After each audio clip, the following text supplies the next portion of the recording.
परमात्मा के चक्कर में इधर उधर मत घूम, मत भटक, ठहर जा।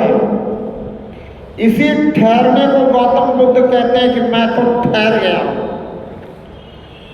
अब मैं नहीं भटक रहा, अब मैं ठहरा हुआ। देखो गौतम बुद्ध गांव गांव घूम रहे हैं, ऐसे ही संत भी गांव गांव घूमते रहते हैं। हमें लगता है भटक रहे हैं, भटक नहीं रहे हैं। संत ठहरे हुए हैं, उन्होंने अपने अंदर रमे राम को पहचान लिया है, समझ लिया है, जान लिया है। वो ठहरे हुए हैं, उनको भटकता हुआ मत समझो। अब वो तो वो कर रहे हैं जो परमात्मा उनसे करवा रहा है। अब वो तो दूसरी भक्ति में लगे हुए हैं। अब वो आगे और भक्ति पे बढ़ना चाहते हैं। उन्हें पता है कि ज्ञान मुझे जो हुआ है, इस ज्ञान को मैं जितना बांटूंगा उतना बढ़ेगा। इसलिए वो इस ज्ञान पे अपने विश्वास को बढ़ाने में लगे हुए हैं, और इस विश्वास को बढ़ाने के लिए आपको आकर के ये बात जो उन्होंने समझी है, जो समझ उन्होंने पाई है और जिस युक्ति से पाई है, वो आप तक पहुंचाने का प्रयास करते हैं। और बहुत ही प्रेम से, बहुत ही एक इस भाव से आप तक पहुंचाने का प्रयास करते हैं। वो ये नहीं समझते कि ये प्रयास मेरा हो रहा है, वो ये समझते हैं कि मैं तो सिर्फ माध्यम मात्र हूँ, निमित्त मात्र हूँ। इन पर परमात्मा की कृपा हो रही है और मुझ पर कृपा बरस रही है, इसलिए परमात्मा ने मुझे इनको मिला दिया है। इसीलिए संत लिखते हैं कि बिनु हरि कृपा मिले ही नहीं संता। वो ऐसा नहीं कहते कि संत और किसी के कृपा से तुम्हें मिलने वाले, नहीं नहीं, बिना हरि के कृपा के संत नहीं मिलने वाले। इसलिए संत से जुड़ने से पहले भी तुम हरि से जुड़ो, और तुम हरि से जुड़े हुए थे इसीलिए संत का मिलन हुआ है।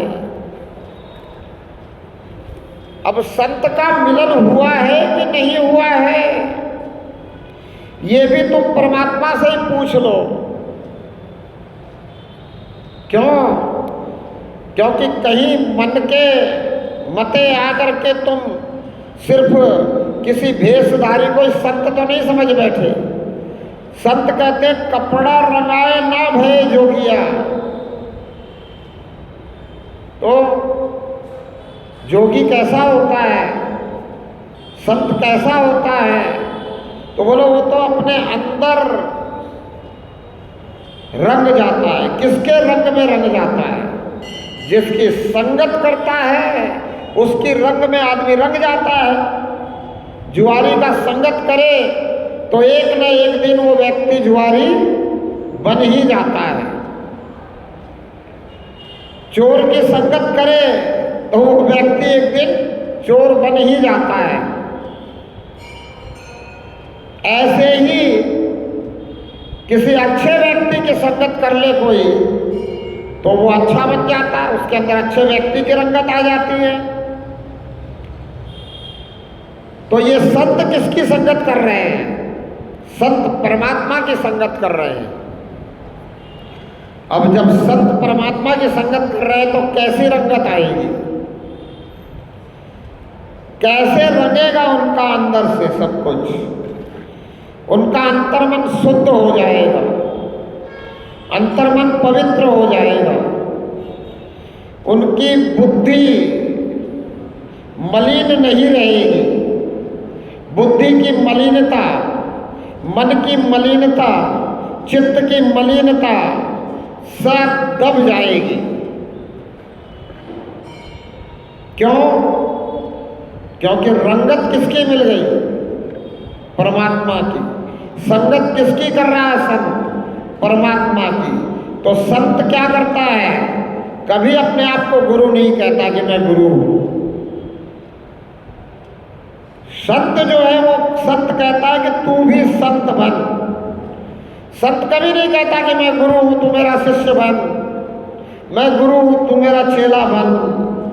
नहीं, संत तो कहता है कि मैं संत हूं तू भी संत बन, मैं बेअंत को पहचानने वाला हूं तू भी बेअंत को पहचान, मैं बेअंत से जुड़ा हुआ हूं तू भी बेअंत से जुड़, मैं परमात्मा के रंग में रंगा हुआ हूं तू भी परमात्मा के रंग में रंग। संत कहता है कि पारस और संत में एक ही अंतर जान लेना। पारस अगर तुम्हें मिल जाए तो वो लोहे को सोना कर सकता है, पारस नहीं बना सकता वो पारस किसी भी चीज को। लेकिन संत तो अपने समान बनाता है, संत बनाता है। इसलिए संत वो है जो कहे कि तू भी संत बन। और ये जो सन्यास परंपरा चली आ रही है, ये जो अखाड़ों की परंपरा चली आ रही है, इनमें भी संत ही मिलते हैं। मुझे तो संत मिले और उन्होंने मुझे कहा कि आजा मैं तुझे साधु बनाता हूं, संत बनाता हूं। गुरु मैं नहीं हूं, गुरु तो दत्तात्रेय है, गुरु तो परमात्मा है, गुरु तो अनंत भुजाधारी है। मैं तो तुझे संत बना रहा हूं, अंदर से भी और बाहर से भी। अंदर से तू संत बनेगा, बाहर से सन्यासी का चोला पहनेगा। और ये सन्यास का नियम है कि अगर मैंने तुझे सन्यास दिया है तो सन्यास धारण करते ही तू भी किसी को सन्यास धारण करवाने का अधिकारी हो जाता है। यहां गुरु चेले का कोई भाव रहता ही नहीं है, सिर्फ साक्षी भाव रहता है कि कुछ हमारे बुजुर्ग संत, कुछ हमारे से पहले बने हुए संत सन्यासी ये साक्षी है मेरे सन्यास धारण करने का, ये साक्षी है मेरे इस प्रण का, मेरे संकल्प का कि मैं आज से झूठ बिल्कुल भी नहीं बोलूंगा। क्योंकि सन्यासी को 3 ही काम करना है। बोला सन्यासी क्या करता है? तो बोला सन्यासी को मिथ्या से बचना है, झूठ से बचना है, मिथ्या नहीं बोलनी, झूठ नहीं बोलना। और क्या करना है? तो बोले सन्यासी को एकांत रहना है, अकेले रहना है, भीड़ में रहते हुए भी एकांत महसूस करना है।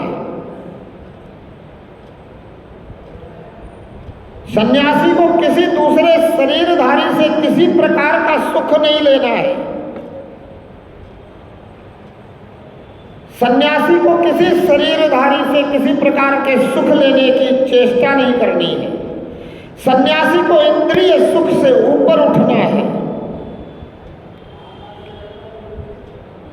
जिस दिन सन्यास धारण कर लिया, जिस दिन सन्यास के संस्कारों में आ गया, उस दिन वो अपना अंतिम संस्कार स्वयं ही कर देता है। तो अब उसके लिए न पाणी ग्रहण संस्कार बचता है, न गर्भाधान संस्कार बचता है, न और कोई संस्कार बचता है।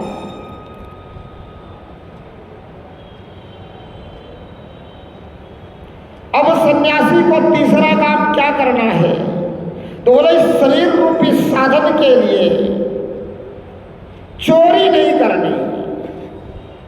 तो चोरी, जारी, मिथ्या, ये 3 चीज सन्यासी को, ये 3 कर्म बिल्कुल भी नहीं करने। चोरी नहीं करनी। तो क्या करना है? बोला सन्यासी को अगर बिन मांगे मोती मिले तो ठीक, बिन मांगे संसाधन मिले तो ठीक, बिन मांगे शरीर रूपी साधन को जो चाहिए उसकी पूर्ति हो जाए तो ठीक, नहीं तो 5 घर मांगने हैं। 5 घर मांग करके जो कुछ भी मिले उसमें अपना जीवन यापन करना है। किसने बनाए ये नियम? क्यों बनाए? हमारे ऋषि मुनियों ने, शंकराचार्य परंपरा में शंकराचार्य जी ने बनाए नियम। क्यों बनाए? ताकि लोभ लालच से दूर रहे, धन के संग्रह से दूर रहे, किसी भी प्रकार से ये आसक्ति में ना रहे, किसी भी विषय वस्तु की आसक्ति में ना रहे।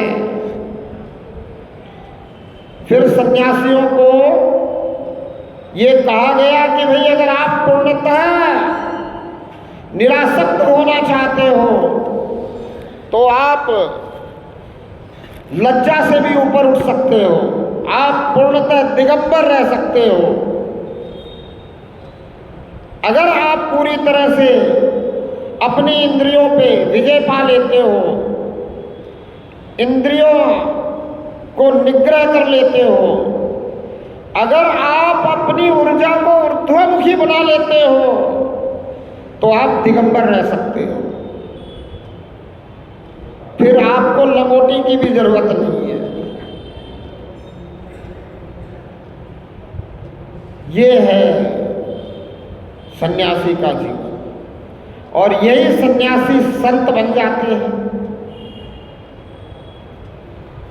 गृहस्थी भी संत बन जाते हैं जब अंदर से पूरी तरह से रंग जाते हैं परमात्मा के रंग में।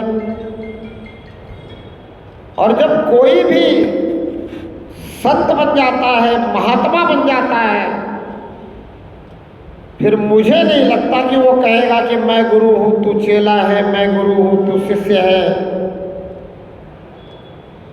मेरे चरणों की सेवा कर, मेरे चरणों का ध्यान कर, मुझे ही परमात्मा मान ले, ऐसा कोई नहीं कहेगा। हाँ, ऐसा वो कह सकता है जो परमात्मा से जुड़ा ही नहीं है, जिसको परमात्मा की पहचान ही नहीं हुई है। अगर मैं ये कहूं कि जिसने सिर्फ और सिर्फ सांसारिक संसाधन इकट्ठे करने के लिए पाखंड रचा है, वो कह सकता है। जो वाकई में संत हो गया वो तो कहता है कि मैं तो तुझे अपने समान बनाना चाहता हूं, तू संत बन, और तुझे अगर मैं मिला हूं तो इसमें कृपा हरि की है।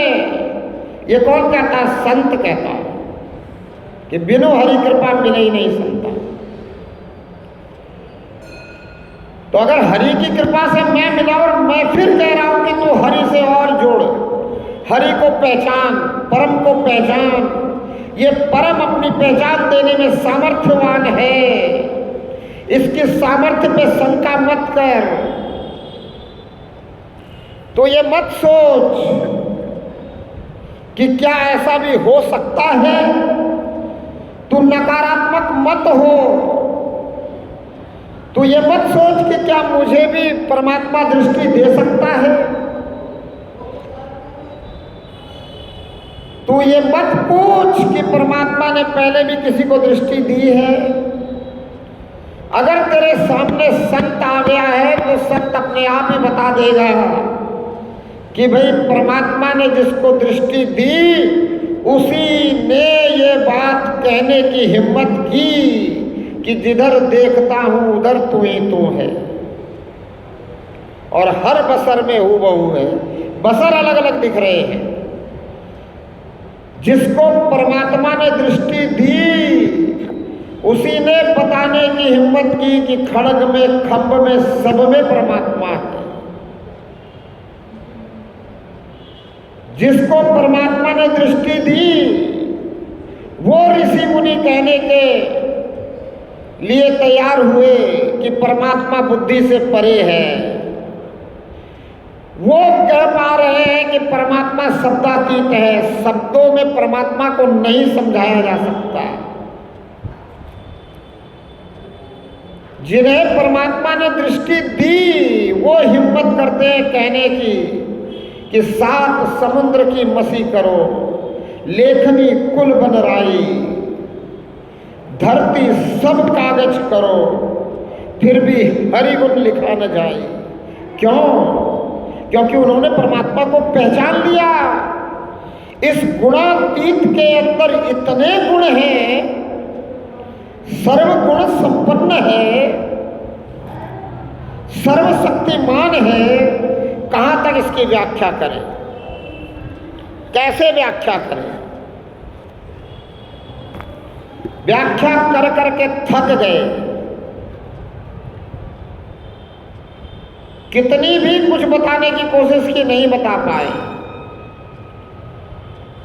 जिसने पहचाना उसने कहा कि एक अनीह अरूप अनामा अज सच्चिदानंद परधामा।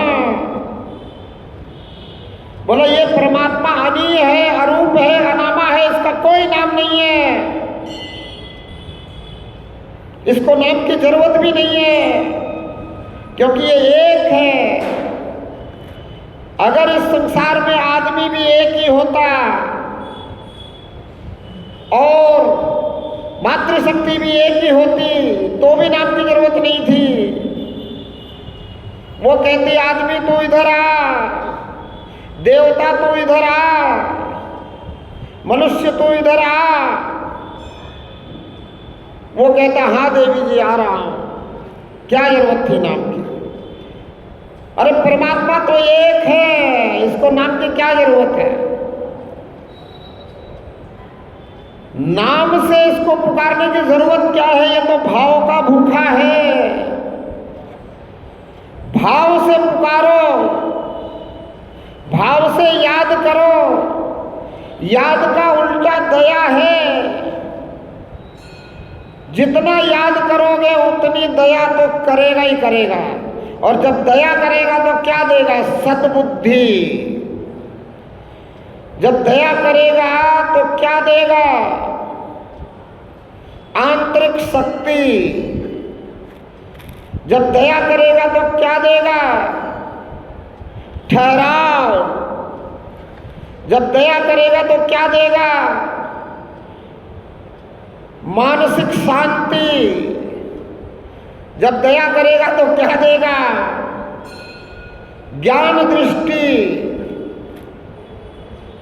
आत्मिक दृष्टि। और आत्मिक दृष्टि मिलते ही ये दृश्यमान हो जाएगा, ज्ञान दृष्टि मिलते ही ये दृश्यमान हो जाएगा।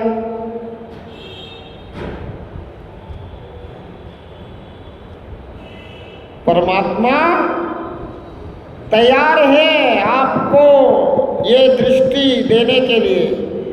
ज्ञान चक्षु तो आपके अंदर पहले से फिट कर रखा है इसने। तीसरा नेत्र तो आपके अंदर पहले से फिट है, सिर्फ उसको खोलना है। जिसके लिए जिसने पहचाना परमात्मा को वो कहता है कि हरि व्यापक सर्वत्र समाना, प्रेम ते प्रकट होई मैं जाना। कहता तुझे कुछ नहीं करना, सिर्फ प्रेम कर ले, तेरे लिए भी प्रकट हो जाएगा। जिसने पहचाना वो कहता है कि है नियरे सूझत नहीं, दृग दृग ऐसा जिंद कहे तुलसी इस संसार को हुआ मोतियाबिंद। मैं तो पीता नहीं हूं, ले ले। क्या कह रहे हैं? बोला चक्षु तो पहले से है। किसने कहा? जिसने पहचाना। बोला है नियरे, तेरे नजदीक है, कहीं दूर नहीं है, पर तू नहीं पहचान पा रहा। क्यों? क्योंकि तुझे ये जो तीसरा नेत्र परमात्मा ने दे के भेजा है, इसको तूने खुलवाया नहीं है। तूने इस मोतियाबिंद का इलाज नहीं करवाया है। आपको पता है, बच्चे जब जन्म लेते हैं आदमी के, तो उनकी आंखें बंद होती है, धीरे धीरे खुलती है। तो ये ज्ञान चक्षु भी बंद है, ये खुलेगी जब परमात्मा खोलेगा।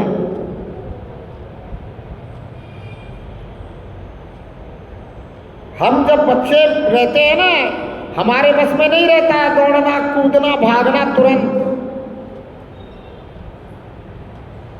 पर जितने पशुओं के बच्चे होते हैं वो तुरंत दौड़ भाग करने लग जाते हैं, तुरंत खड़े हो जाते हैं। हमें तो संभालता है कोई ना कोई। तो ऐसे ये तीसरा नेत्र है हमारे पास, इसको खोलेगा परमात्मा, और खुलवाना चाहिए, खुलवाना पड़ेगा। नहीं खुलवाओगे तो क्या होगा? इस जगत रूपी सपने में खोए रहोगे। इस जगत को सपना इसलिए कहते हैं क्योंकि ये टूटता रहता है। सपना उसी को कहते हैं जो टूट जाता है। अगर इस जगत रूपी सपने से ऊपर उठना चाहते हो, इस परम सत्य को पहचानना चाहते हो, समझना चाहते हो, अगर परमात्मा से प्रेम है, परमात्मा पे विश्वास है, परमात्मा है ऐसा मानते हो, अगर परमात्मा के कारण यहां आए हो, परमात्मा के कारण यहां बैठे हो, तो परमात्मा से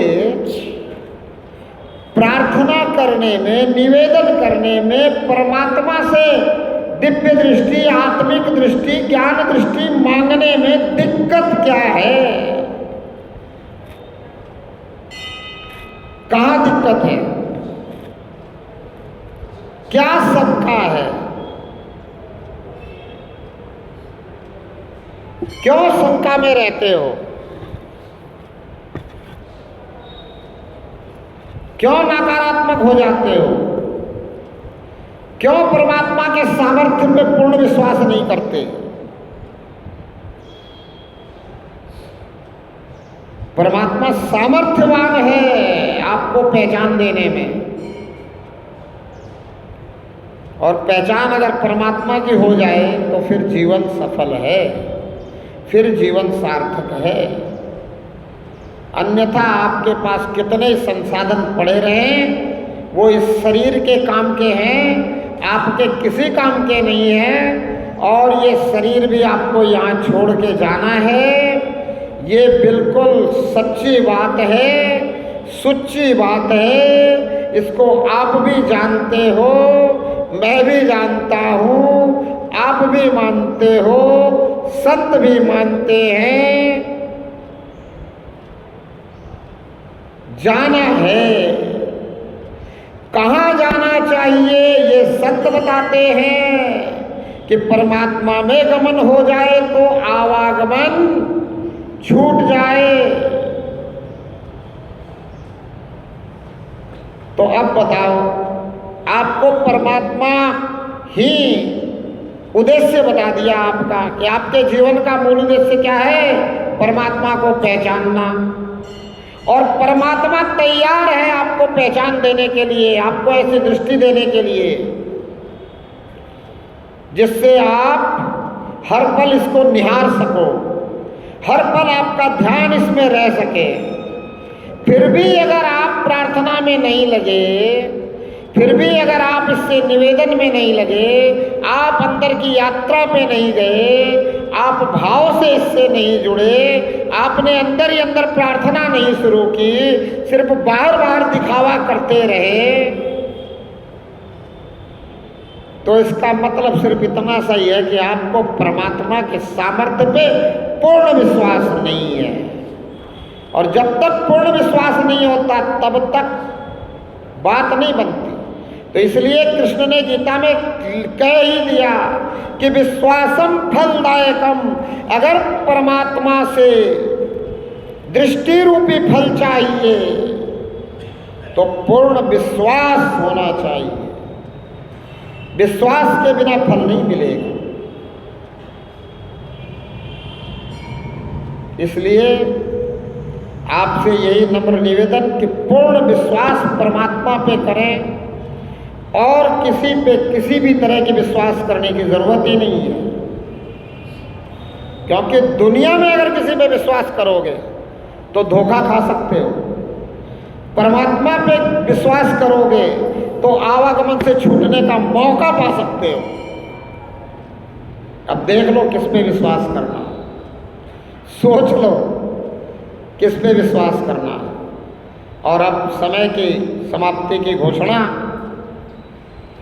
और इन्हीं शब्दों के साथ आपसे इस समय माफ़ी, कोई ऐसा शब्द निकला हो जो आपको अच्छा लगा हो तो ये परमात्मा की कृपा है, कोई शब्द ऐसा निकला हो जो आपको अच्छा ना लगा हो तो ये मेरी धृष्टता हो सकती है। क्षमा करने का आप कृपा करेंगे।